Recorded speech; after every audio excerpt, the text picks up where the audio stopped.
Hi. Hi, and welcome to the Demystifying Human Design podcast. This is Nora. She's from the Rhymes of Pleasure. My name is Ariana. You may also know me as Arani. And together we record this podcast to dive deeper into the themes of human design and give our perspectives, give our insights, and deepen our our understanding, our feeling into human design, but more into the depths of what's going on there. And most of all, we like to talk about our experience, our um, our perspectives, not necessarily about what human design is exactly about, what they say in the books, but to go beneath that, to go into deeper realms. And today we're going to be talking about the 36th gate, the gate of emotional turmoil, the darkening of the light. This is the gate of the solar plexus center. The solar plexus center is the emotional center. And the 36th gate is really the gate of feeling into experience, of going into that on an adventure, going into the depths of the emotional experience. So this gate initiates a deepening of our inner world by expanding us into the outer world. And yeah, we're going to be diving into this gate, seeing what all is present here, what we are feeling here, what we are going through, um, what this emotional turmoil is bringing to the surface. And Nora, I would love to hear, do you have something to add, something to contribute about what I'm saying about the 36th gate? What comes to mind for you when you think about this gate? What comes to my mind is how beautifully you just expressed it. I rather feel asking you, do you have a story to share? Because it feels like flowing, the rivers are flowing. Hmm. Yeah. Yeah, that's really how I'm experiencing the 36th gate. This emotional where we are kind of being taken to like a deeper level of, we've been moving through, the sun has been moving through the emotional center. We have been meeting each other every week, speaking about this emotional center. We have been speaking about emotions, about all the different perspectives of emotion for so long that it's almost like, what else is left to say about emotion? And yet there is still so much more going on. And that this 36th gate is again this 36th aspect of you being human is again giving a whole different um, angle and what it is like to feel, because this 36th gate is really where it gets wild, where we really uh, kind of fly out of control. And I think this might be the emotional aspect. I mean, we are scared of all the emotional aspects, but this might be the one that we are most scared of, because this is crisis. This is just out of control, bordering on insanity, feeling into the void, into the all, into the expansive universe. Because this is the initiation of experience. And it's interesting because it's such a, every gate is kind of like a spectrum. So on one end of the spectrum of the 36, we have the initiation of experience in the sense of no initiation of no experience, which is like this blocking of this depressing energy of saying, I'm not going anywhere, I'm not doing anything, I'm staying within this tension, I'm not moving, I'm not going anywhere, I want to just be here. And on the other end, there is the wild adventurous spirit that's saying, I want to see everything, I want to feel everything, I'm going on every adventure that I can possibly go on.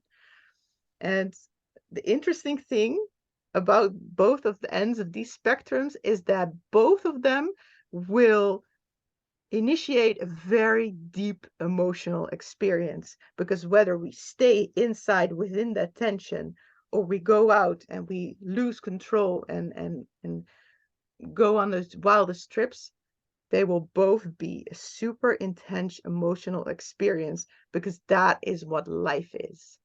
And that's, for me, the funny thing is we are very scared of this emotional experience, but also we cannot avoid it, because this is what makes us human, to go to these deepest layers, and feel just the whole spectrum of life.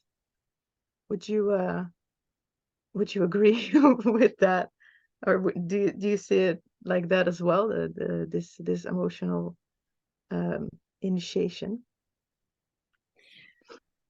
Yeah, to feel the spectrum of life. Do you mean that? Yeah, and this wildness, and which, that contradiction of the tension, the depression, and the opening and the expansion, both initiating a deep experience, both initiating deep emotions. Yeah, sure. um, we are currently stimulated collectively until 3 more days, since I think 3 days ago, 2 days ago, to feel feelings, literally, because this aspect inside of us, it literally is feelings, just pure feelings. So obviously in our genetics we have that aspect, making sure we have feelings. And it's that aspect is responsible also for our emotional maturity. And what I see to learn from that feeling aspect inside of us is that we grow emotional maturity when we allow ourselves to feel feelings. When we avoid feelings because we overanalyze them and we tell them, you dear feeling, you wrong feeling, you're not allowed to be here. I don't like you. You're a bad feeling. Go away. All the reasons, all the humans, all the situations that make me feel this feeling, go away.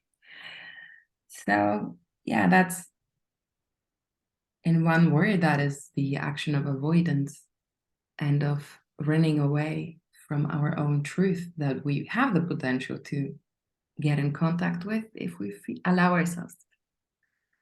And what we do, I guess we don't know that we do that. But it's nice to tell each other what we do when we do that is we take away our chance for emotional maturity.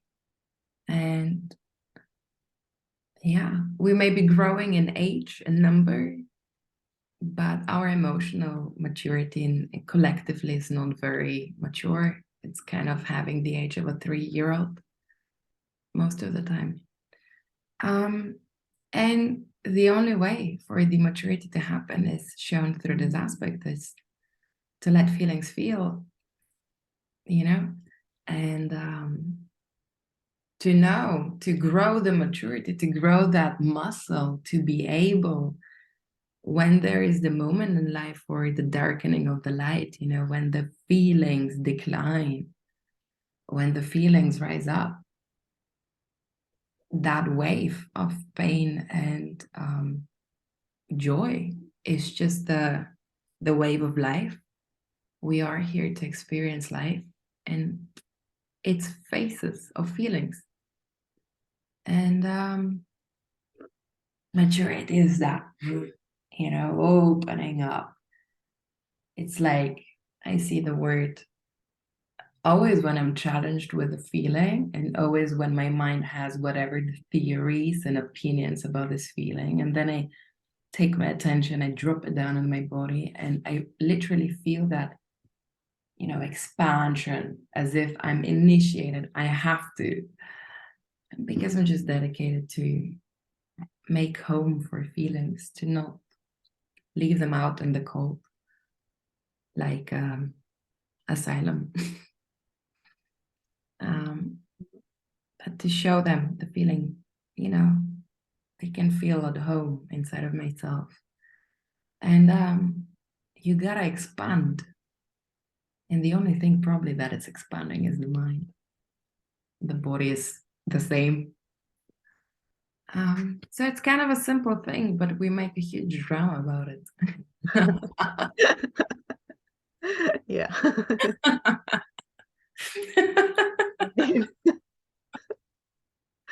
That's what the 36 is here to do. It's we dramatize the drama, we dramatize life. And that's not because we have the aspect 36, it's just because we're having this mind that tries to control. Yeah, it's like I don't know how you call them in English. When you're in a Luna Park and when you step on those machines that shoot you up in the sky, Yeah, yeah, right? yeah, So if I try to portray the mind, it would be like, imagine you step there inside of this machine and you have a friend, and this friend, he loves you and he wants the best for you, but he's thinking if you're gonna be shot up in the sky, he's gonna lose you. yeah, He's not gonna have contact to you. So you are on the machine. But he runs to you and tries to grab you on your legs or on your feet. But that thing is going up. yeah. So you're having fun probably, but your friend is then hanging, screaming like, no! And he's screaming, it's your fault. The machine went up. It's That's life, really. It's not a wish concert. We are given things to feel. And that was our mind, that thing that is holding on. No, I'm not gonna go there. No. So that's why I say we do drama. yeah, It's our conditioning. yeah. Yeah. Yes, beautifully how you put that. We make a drama out of the drama, and it makes me think of um, when we are having a feeling like when something is happening within us, and we we meet someone, and the first thing we assume is that there's not going to be space for our feeling, that our feeling is not going to be welcome. And that's kind of why we make a drama out of the drama, where we say like, no, no, no, it cannot be here. There is no space for this feeling. And so then when the other person is like, yeah, it's okay that you're feeling this, whatever it is, you don't have to share, you don't have to do anything about it. It's just okay that you are here with this feeling. And then the mind is not capable of making as much of a drama about it. Then it's just like, oh, it is allowed. Oh, then I have to come up with a different story as to why I'm supposed to be blocking this feeling, because it is allowed, but and then usually it becomes this very simple thing of just like, oh, I'm just having a feeling. This feeling is here. And then it kind of cuts through the drama, and it gets to that, like you were saying, it's very simple. It's just like, here, it's just present with us, and it gets to have a place, it gets to have space, um, and then it can move, and it is very simple because it's just a feeling. It's just an interpretation of a perspective on of the experience, um, and that's an interesting paradox in the sense that this feeling can be so complicated, mostly because we cannot make sense of it. We cannot, with the words that our mind knows, it cannot always translate the feeling that is occurring, the turmoil that is happening, because it cannot always put the correct words onto the experience. And it has to do with, you know, that emotion is just one perspective of a situation. It's kind of like zooming in and experiencing one aspect of it very intensely and very deeply. So it doesn't always make sense. It isn't always logical. And therefore, we believe that it shouldn't exist because everything has to make sense. It has to be rational. It has to be able to be explained because otherwise there is no space for it. But that's the thing about emotion, is that it is there whether we can explain it or not. And you know, the emotional maturity, I think, like you were talking about, I think a lot of that is lacking because we think that, like, the emotional maturity, we interpret that as, oh, I have to be able to explain my feelings. I have to be able to take control of them. I have to be able to regulate them. And that is emotional maturity. But emotional maturity is actually being able to say, you know, this is just the feeling. This is just what it is. And I'm able to carry that. I'm able to hold that, even if I don't understand, even if I don't have the story to go along with it, even if I cannot control it, even if I cannot regulate it. I recognize this as an aspect of who I am and how I function. But because we kind of misinterpret that maturity, we try to control it. We try to shape it into something that it isn't. And I think that that's why so much of that maturity is lacking, is because we try to fix it. You know, it's the 36 is the mirror kind of the gate 48 on the other side, which is a part of the splenic center, which is the center of logic and practical fixing and of safety and health. So when it cannot hold that emotion on the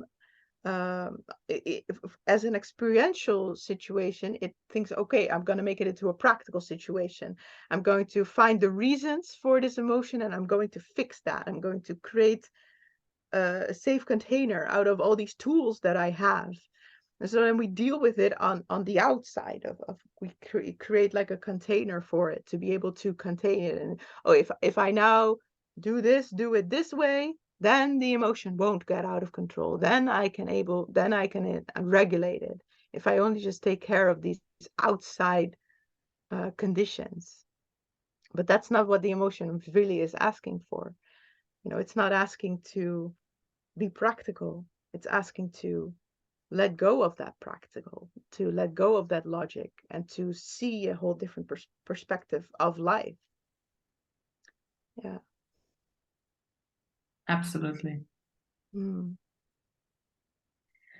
Yeah. Repressing our wave is not going to take us to clarity. It's not going to take us to emotional maturity. And I guess that's also what you're saying. I guess we do repress our feeling ability through those kind of logical, strategizing, practical, fixating attempts. Yeah. I can dive deep in emotion. I'm just holding myself back at the moment. Where do you want to dive? What is coming up for you? Well,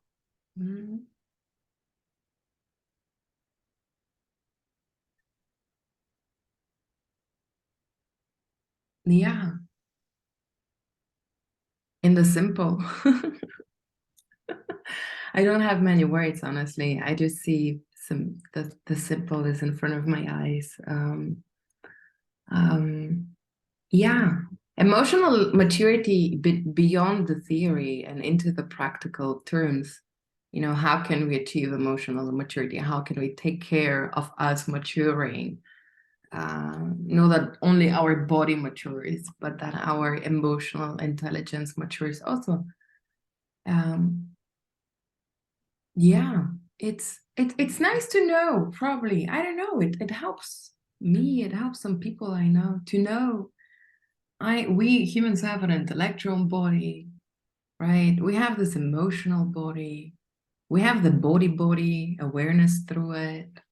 So instead of trying to fit all of those bodies in one body up in the intellect, what if we just expand ourselves a little bit with our attention and, acknowledge the fact that we have a very, very strong built-in tendency and a very strong conditioning from centuries, since centuries, to approach emotions with the intellectual body, to approach our body with the intellectual body, to say, you have this and this body features, you're beautiful. You have this and this body features, you're not fitting the beauty standard. It's an intellectual approach. Oh, you're feeling this? Come, my dear.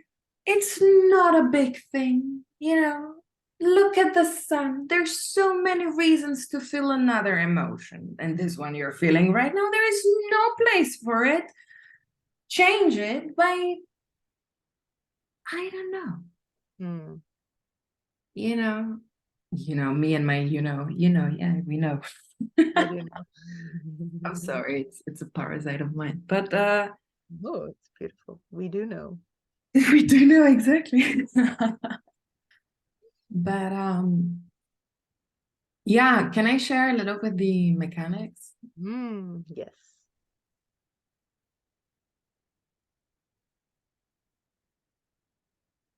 Can I make a joke?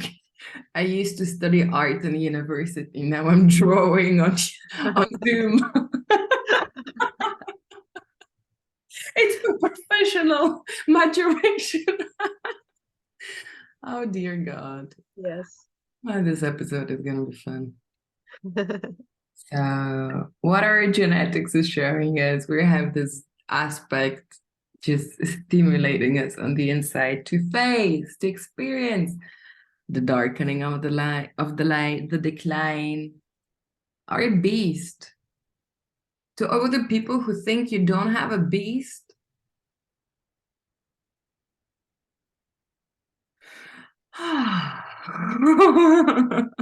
Or make an experiment. I'm my face is turning a little bit. My blood is going up, right? I mean, remember the moment when you breathe, when life penetrates you so deep that you have to take a deeper breath so that you are here.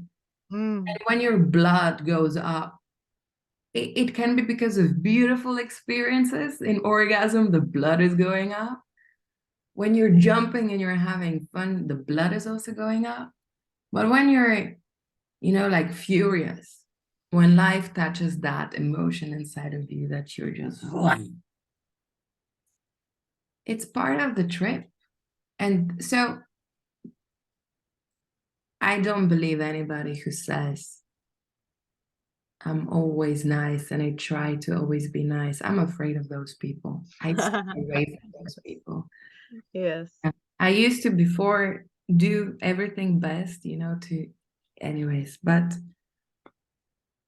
yeah, it's if you don't know your beast and you're scared of your own beast and you're keeping your beast leashed in jail, you're a dangerous person in my because it will break free. It has to. Yeah. It's just in the nature, and everything is seeking light. Everything is seeking breath. Yeah. So, and if anyone decides to use human design as an instrument to challenge your awareness, to stimulate awareness, then they're here. It's in red. It's an entire hexagram. It's an entire aspect. It's an entire genetic codon responsible for every human being experiencing his beast and his beauty. Yes. And then this one is working together with this one here, the another genetic coding we have, hexagram gate aspect 6. It's the one. It's here in the home body of duality. So it is about conflict. Its name purely is conflict. So what our genetics is showing is that the moment we meet one body, second body, so the moment there are two bodies sharing physical space, there is friction. And the friction, it's the chemistry that bonds us together.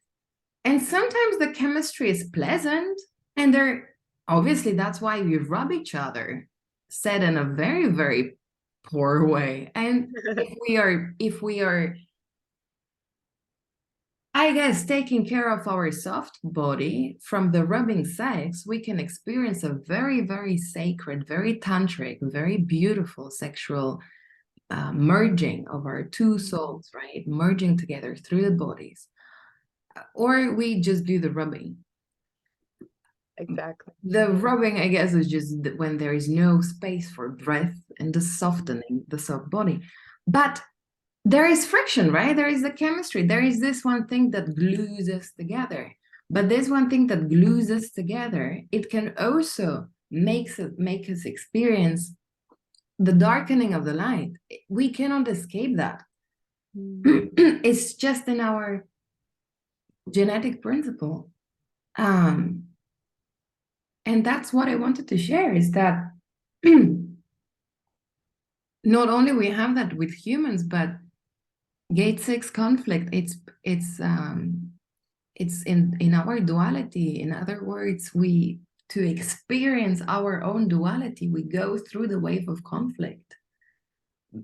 And passing through the conflict, we get to again access our intimacy between myself and life, between myself and my own duality within my life. And the more I know that, the more I can actually share it with another human being and not play victims and not judge each other that I or you have duality. For God's sake, there is an entire chunk of our human, how can I put it, path having the name duality. Yeah. We get to experience our duality the strongest through relationships, through meeting other human beings. And as long as we continue having a problem to feel, because any other human being will stimulate some feelings. And I always have that saying, if a person doesn't make you feel something, there is no aliveness. That's not chemistry. And people agree for that. People get married for that kind of chemistry, because they're serving the propaganda in our minds. Life is supposed to be only easy, only practical, so that when it's easy, I can focus on my practical life. And because those feelings, they make me feel so much, they ask from me so much. I shouldn't be feeling. I'm the easy life, only good vibes, only easy. Good, but there is no emotional maturity through that, and there is no emotional abundance through that, and there is no spirit connection to feel your intimacy. So that's yeah.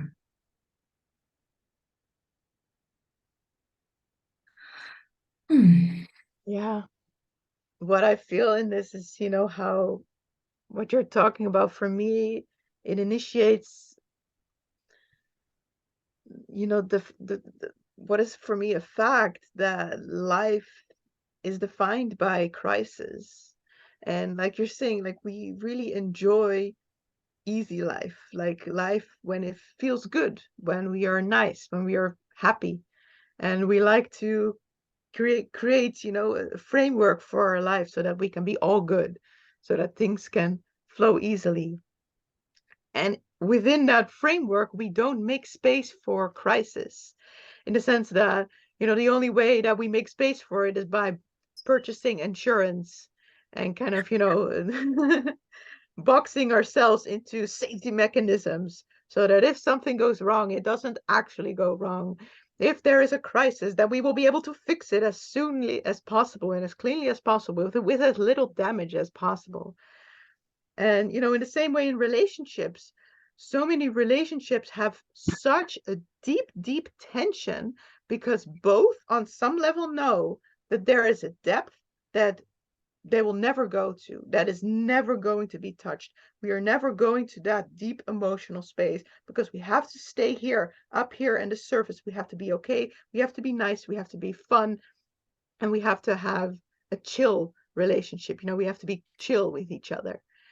And so everybody knows in that relationship that there is a space of pain and of despair and of trauma even that we're never going to touch because we cannot handle it. So we're just going to leave it there. We create this big tension field around it. And then we just spend our whole relationship avoiding it like it's the worst thing in the world, which it is the worst thing in the world. And this is, you know, you're saying like you don't trust nice people. You don't trust people who are always nice, who don't. Anymore. I mean, I have not been this way my entire life. I've learned to hold my distance from, but now I do. Yeah. Yeah. Yeah. They're dangerous people, really. Because nobody doesn't have that emotional depth. We all have this field of tension around that pain, and the people who are pretending that it's not there, they are not in control. They have no awareness of their beast, and then their beast kind of controls them in a way, you know. Then it comes out of nowhere, takes them over, and then they are no longer the person they believe that they are because they don't recognize that part of themselves. They don't acknowledge that part of themselves. They don't give space to that part of themselves. So they become somebody different, but it's no longer within their awareness. And they pretend like, oh yeah, I was not being myself in that moment. Oh, I acted that way because I was outside of myself. I'm like, no, you were right there. You were there. You're just in denial about who you actually are and what is actually within you. So I fully agree. Like, and this is also something I learned, is that nice people aren't actually nice. I also would not describe myself as a nice person. I would say I am kind when I can be, but I'm not nice because I'm not gonna deny parts of myself just to stay on that nice, friendly, happy level. You know, if there's something happening, then there's something happening. I'm gonna talk about it as much as I am capable of in that moment. And yeah, you know, I used to be one of those people, by the way. yeah, always nice. Me too. I always describe Mm. myself as someone, I always thought, oh, everybody has to like me. Everybody has to think I'm great. Yeah, I was my nice a little bit different than that. I was not the always nice person, but I was the person because the kind of I used to be that person when, you know, stepping into my little beast or bigger beast, whatever words we used to, you know, where my angriness or disappointment and it gets out expressed through my action in also in distorted way, damaging. I used to say that was not me. Hmm. Something took over me. And I guess what I experience is that I apparently it looks like I had to really fall on my nose, but like when it re when you're you decline. Yes. Yeah, actually that's it. Yeah, To yeah. really meet my own decline, to actually see this kind of crazy, it's not crazy, it was my own inability to really be in humility in front of my own beast. You know, not keep it as a theory, but to actually be connected to it inside of myself. Because what I was doing earlier was maybe as a theoretical theory, I was knowing I have a beast inside of me. I was not really putting myself in pressure to always be nice to people. But when the beast would start coming close to my heart, I was denying it on the inside, but that thing would take over. And I would be like, that was not me. For fuck's sake, something happened. No, no, please forgive me. Which I now see this is saying I was not mature, obviously. By denying an aspect, no one is mature. No, exactly. So sometimes, yeah,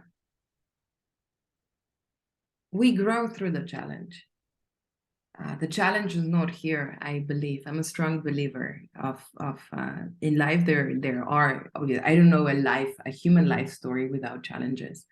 So the purpose or the kind of approach we can have to challenges is to take a deep breath, open ourselves up, and to grow from it, to learn from it, to overcome it through growth and not overcoming through repression. And yeah, through that challenge, it was a very hard challenge. I got to see, well, my dear NoRa, you may know so many things, but that doesn't make a difference, because the only difference is my own relationship to my beauty and beast, which that gate, which I try to show in this mandala, is actually, it's there, it's showing it. It's how we relate.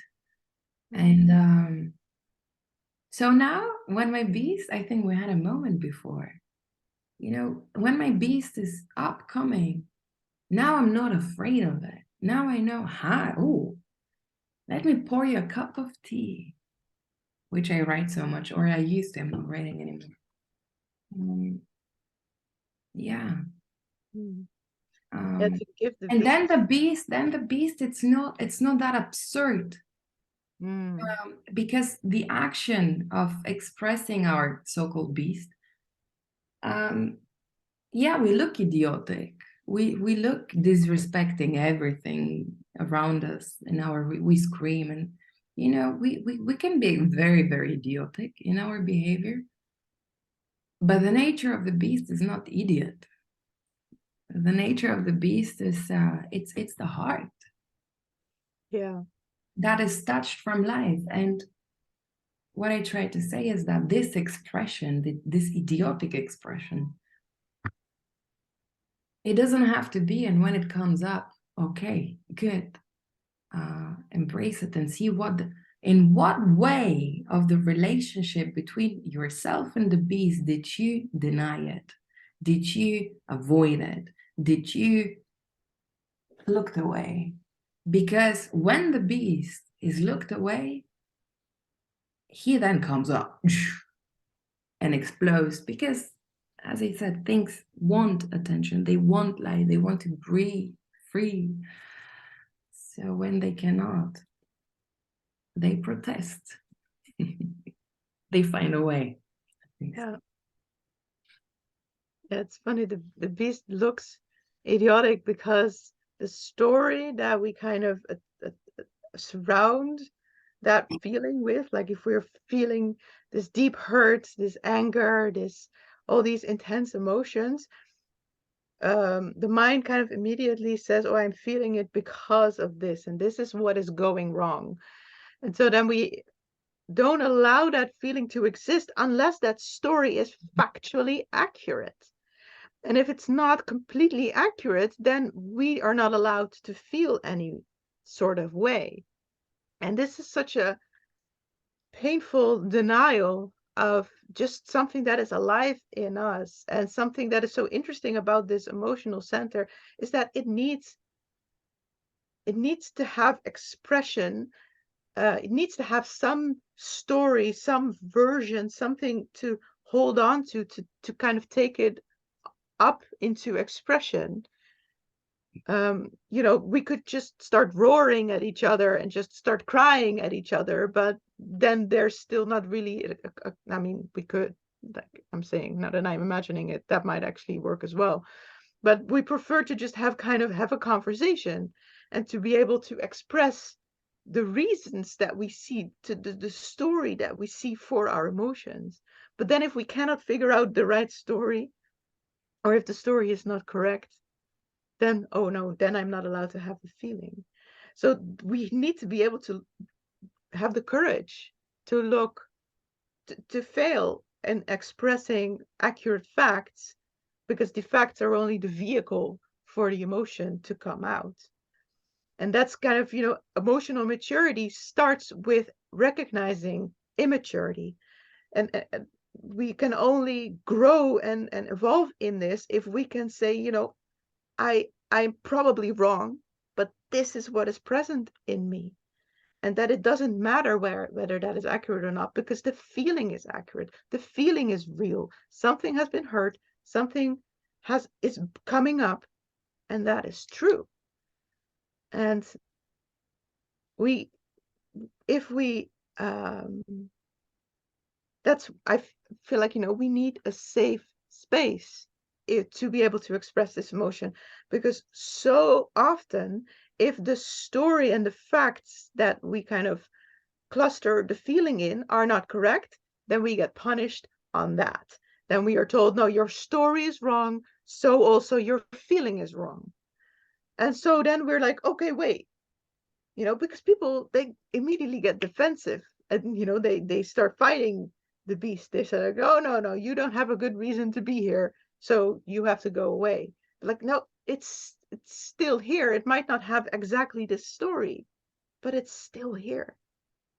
And I mean, this is, if you're talking about conflict, this is, I think, the biggest conflict we have to deal with, especially in relationships, where we go to the level of the stories, and we start debating about the stories and start debating about which facts are more accurate than the other ones.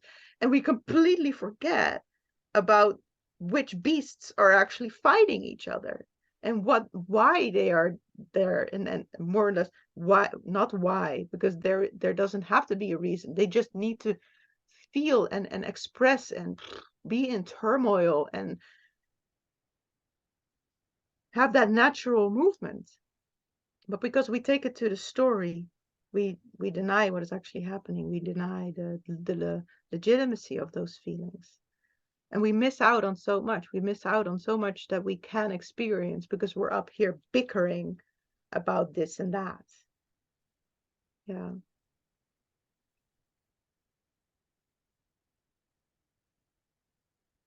It's a I personally, I've really come to this. The bickering makes me more angry than anything. I've kind of this debating about facts. I'm just that, like, this image that I just conquered. Like, let's just cry at each other. Let's just, instead of taking words, let's just let's just emotion at each other, and not give it words, because the words take it out of the actual feeling.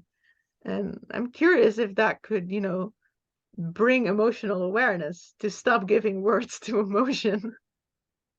And I wonder what that world would look like. That's what babies do. Babies, they don't have the words to communicate yet, so they just scream.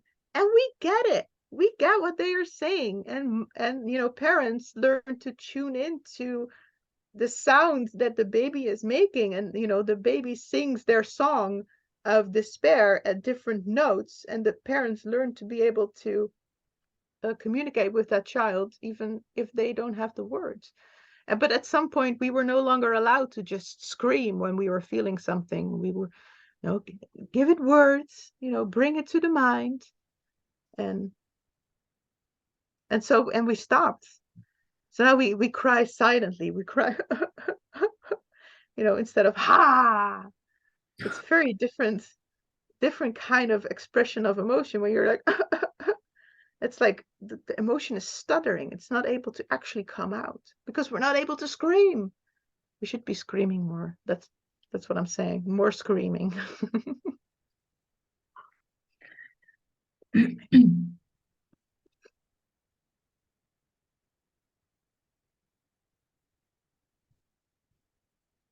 Yeah.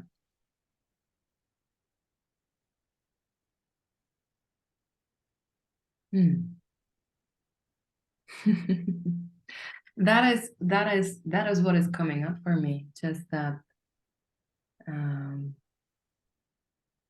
silence. Hmm. I guess that is something I never had before. Mm. Before that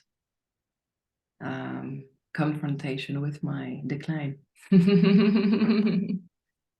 um, I recently experienced, it's a new thing, but it's so much giving. It's so simple. I think I told you about it a little bit before we started recording. Life happens. Life penetrates me in that case of the story, and I have trained myself obviously enough to be able to have the ability to notice, to observe, to notice. So I notice the penetration opening a dance inside. And it's so liberating to the only thing, to keep the attention and to watch. Just watch. And until there is this, it's busy, right? The wave is moving. It's like there is content going on. There is delivery supply. Well, then there is no clarity, point. So there is no, the maximum I can say is I feel this thing. I see my mind really wants to make sense of it, but I also see I have to let go and surrender. Because whatever the story will come up, it will just not justify. It will not be the story of the feeling. It will be the story of my mind trying to analyze the feeling, but it's not the truth. And I just don't find satisfaction in that. So it's a hard thing to tame the mind, to keep it in the position of watching, because we come really from a very, very strong conditioning field. Yeah. To give a reason, to approach any feeling with a question, why? Mm. And my joke answer to this why is because you're alive.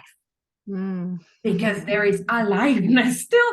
Because there are people who, by the way, are so cut off the feeling body, which is spirit consciousness, that they honestly don't have any aliveness on the inside. They're not feeling. But let's say we are those people who still are alive. The mere fact that we are alive, you have slipped in this human body to experience aliveness. So you're gonna feel. Yeah. And it is difficult. It is difficult to train the mind to well, you cannot shut up the mind. You cannot kill it. And that's not the idea of amputating an aspect of either the emotional body or the mind body. Let's all live. But to know at least that's not where I'm gonna find my truth for my emotional body. The truth for my emotional body, I'm gonna only find it by watching the penetration of life and the wave of the feeling just move itself inside of me. And that I make sure to not jump on this wave with the mind pressuring, go away, go away, go away, go away, because you're rocking my boat. I'm feeling, I don't know what I'm feeling, what the hell I'm feeling, go away, I need my security, go away. So to not go crazy, this, which is a traumatic response, it's really like building a muscle. Literally, it's building a muscle. But yeah, something has to initiate us to build that muscle. Something in life has to touch us somewhere deep to make us start connecting to the emotional body without the logic and the ratio and the mind, but actually just connect to it from the heart. Yeah. And whenever you, dear human, get initiated, touched by life, please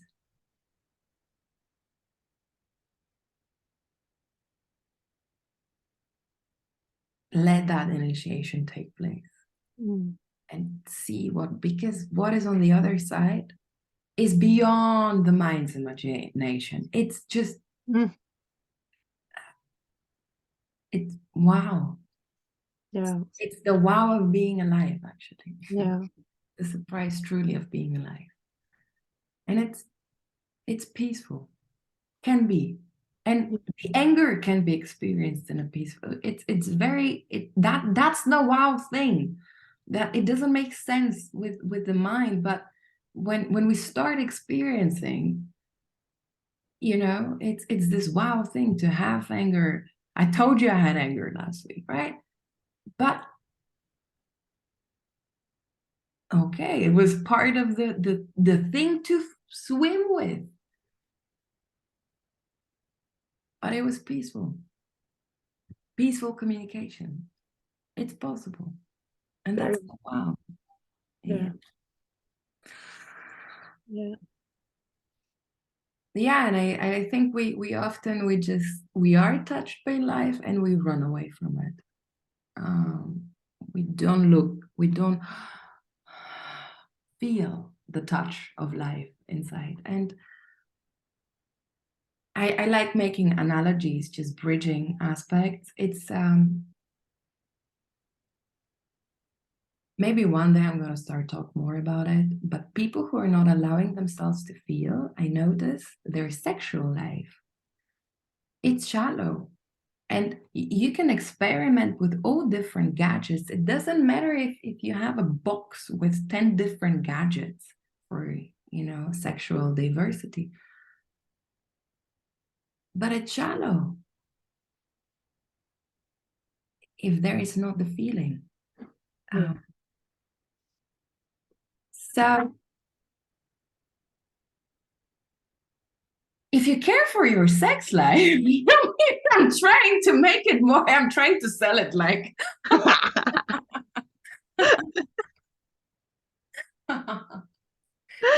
Yeah. Feel. Yeah. If you're not interested to feel, maybe out of your interest for sex life, if that is a strong enough motivation, the experience is different, for sure. Yeah. This is the beautiful natural law of emotionality for me, that if you're able to embrace the low, then you will reach higher, then you will reach higher peaks. And if you avoid the depth, you stay on the shallow, it also means that you don't get to go to the highs. And that's like, if we want to feel really, really, really good, we also have to feel really, really, really bad. And this is, you know, when we think everything happens for a reason, you know, life is going to trigger us, it's going to hurt us, things are going to go wrong, we're going to feel absolutely miserable, because that is what life is. And how we live our life is by allowing ourselves to actually feel how life affects us, what turmoil brings up in us, how it moves us. Because if we don't allow that movement, then we become stagnant, we become shallow, we become dead in a way. We don't have access to our desires. You know, we know we want to jump into an endeavor or entrepreneurship vision. We have something or a feeling, it's not even clear to the state of a vision. And we cannot get the access to see the clarity for the clear vision if we keep on, right? Just not noticing the feeling and showing our backs to the feeling.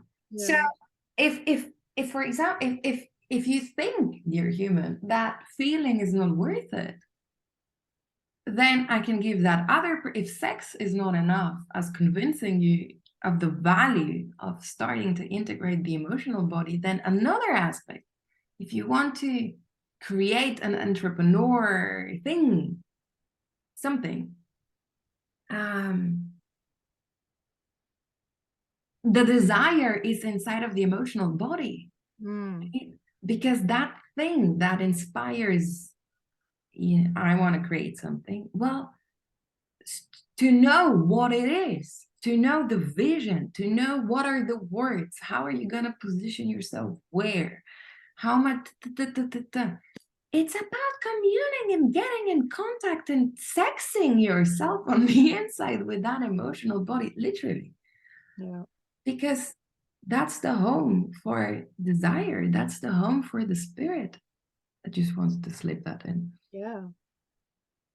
That it is because emotion is a part of every aspect of It life. is. Yeah, and even especially those things that we don't associate with emotion at all, like business, like money, like practical things. Emotion moves through those as well, and if we don't make space for it, then it's going to interrupt it. If we don't take emotion along in our entrepreneurship, then emotion is going to interrupt that entrepreneurship. And so embracing the emotional wave along with creating and going about and doing our business um, allows for that to be a fully alive experience, not just a part of life. Like, oh yeah, no, this is where my business is and this is where my life is. No, no, no. Life and business are one and the same thing. They all move together. The more that we make space for those two to be all of what we are busy with, the more we can thrive there. And it's going to take longer because if you stay in a rigid mindset and you're just like getting all the things done that you're supposed to be doing, then yeah, it can take you on a big success. But if you a big financial success, let me put it that way. But if you allow the emotional wave to come along with it, if you allow the truly alive experience to be a part of that success that we are creating, it takes longer, and we go deeper, we have deeper depths and higher highs, but it does become much more sustainable because it has life in it and it reproduces itself because it is alive, because we are alive. It's a whole different way of experiencing ourselves, experiencing our range of being alive. Yeah, And yeah. yeah. And that also means inviting crisis, inviting, and not by inviting, I mean acknowledging that things are going to go wrong, acknowledging that conflict is going to be there, that I don't problems like are I going to don't come. like the adjective that crisis is wrong. Exactly. Yeah. It's So, not things going wrong. Things yeah. are going in a decline. That's not wrong. It's just fucking part of life. Punkt. It's Yes, not yes. wrong. There is no Yeah. wrong life. Yeah. Yeah. Uh, This wrong is like this container we wrap around it and saying, oh, this is wrong. But allowing that to just be part of it, to be real, to be an aspect of what we're moving through, we can see it for the gift that it really is. Because a crisis invites deepening and invites reality, um, invites grounding into our life. And Actually, that's yeah, one of the things I'm seeing is crisis, like those brutal crises on the outside. It is a call. The spirit is literally calling. It's like, ah, back inside of myself and feel me. yeah, That's literally what's going on. But in the moment of crisis, we run even more away from our spirit, which yeah, is the feeling body. It's yeah, just everything is upside down. yeah, Um, and I understand, as I say, I see it. It's difficult, sure, because we live in a matrix. We live in a swimming pool of conditioning where we're taught to do exactly the opposite. And it's not part of our education. Nowhere are we educated to be respectful for life as it is. Yeah. And to be human, it's we made a contract to feel hurt, to experience the joy, and to grow emotional maturity through both. And to me, the beauty of our spirit just experiencing itself through that duality, through that contrast, so that we can unite both this and that in our love. Yeah. And At least that's the story from my eyes. yeah. Yeah, this is what actually being alive means, in my opinion. Yeah. That we take it on, take it all on. And we're going to be afraid and it's going to be painful and it's not going to be fun. But All the it's really, time.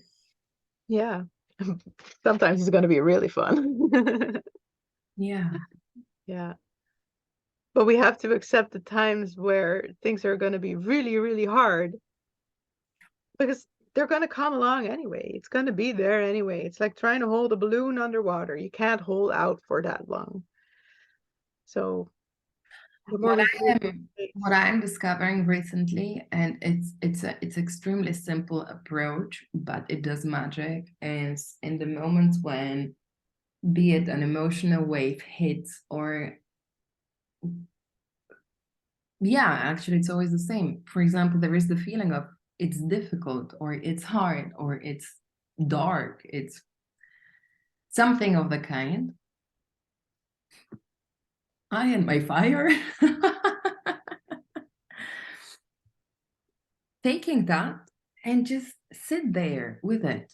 Literally doing it with the body, not with smoking something or watching a movie or listening to all those things. Is a distraction. If for 5 minutes, for God's sake, we can go and date ourselves. And to show to that difficulty, hi, hello, oh, it starts talking. It's like a little baby or Yeah. something that doesn't need, why are you like this? It doesn't need that seriousness. It just needs presence.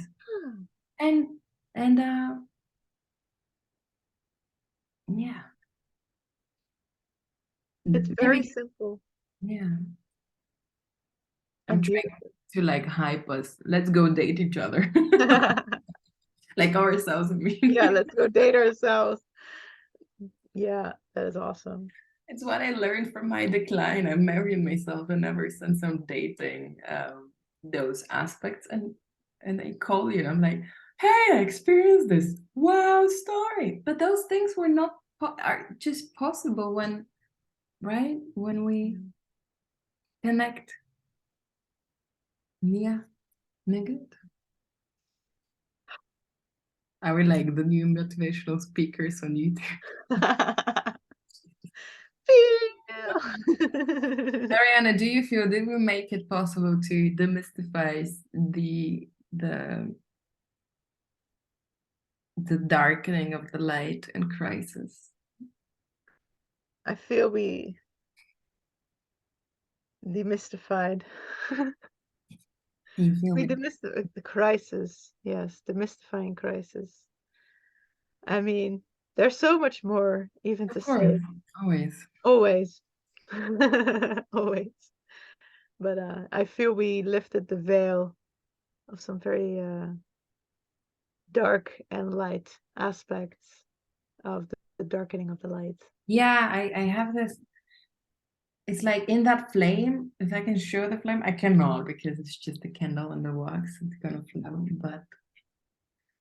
But if that beast and that, I don't know, beauty, if that dark and that light, whatever the words we use to describe our own polarity, if they can dance like this and that, if they can dance and find each other themselves in love inside of ourselves,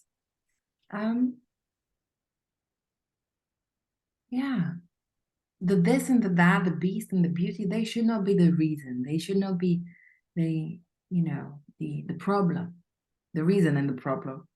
Mm. When the reason and the problem also dance together in unity, it's,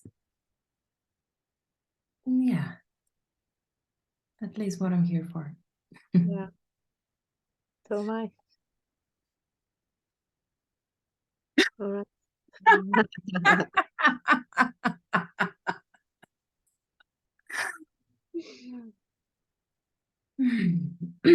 Well, dear human beings on YouTube channel Demystifying Human Design, we are ending talking about emotions because it's the last emotional aspect of the wheel. We're moving after that into universal love, opinions, power and powerlessness, initiation of the ego, Oof. all that kind of different things. Yeah, we spoke about emotions because it was part of our, how much? A month and a half? The last month and a half or two, something like this. It was just in the field. Mm. It was the collective energy for everybody. And yeah, we're moving away from it. Yeah, I hope we managed to give that message that there is a mechanical reason inside of us to mix emotions with thoughts, with explaining. But the purpose is not that the explanation comes while or before you feel, but after, when the emotional, when you reach that maturity, when you reach that clarity, when the wave stops moving so much, then the mind, anyways, the words feel, they come up on their own tempo. So it will happen anyway. Yeah. If yeah, if we can all train our mind to trust that emotional body inside of us, let it grow.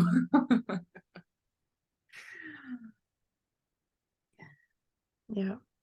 Otherwise, we can fall on our nose way too much. Mm-hmm. Yeah. Not good. Thank you. Ariane, should I now say, give us a like, give us a, what do you give? Comment, share with Subscribe. us how you get moved through from us, and share the vibe inside of your tribe, inside of your network. Spread the word of liberating the spirit consciousness inside of your body, of befriending the emotional body, of bridging your emotional body. Go on a date with the emotional body. Mm-hmm. Know it. Take a deep breath with it, for it. Okay. This is demystifying human design, demystifying our own human design on planet Earth. Let's do this journey together. Yeah, I say bye for now. Thank you. Bye. Good. Much love. Mwah.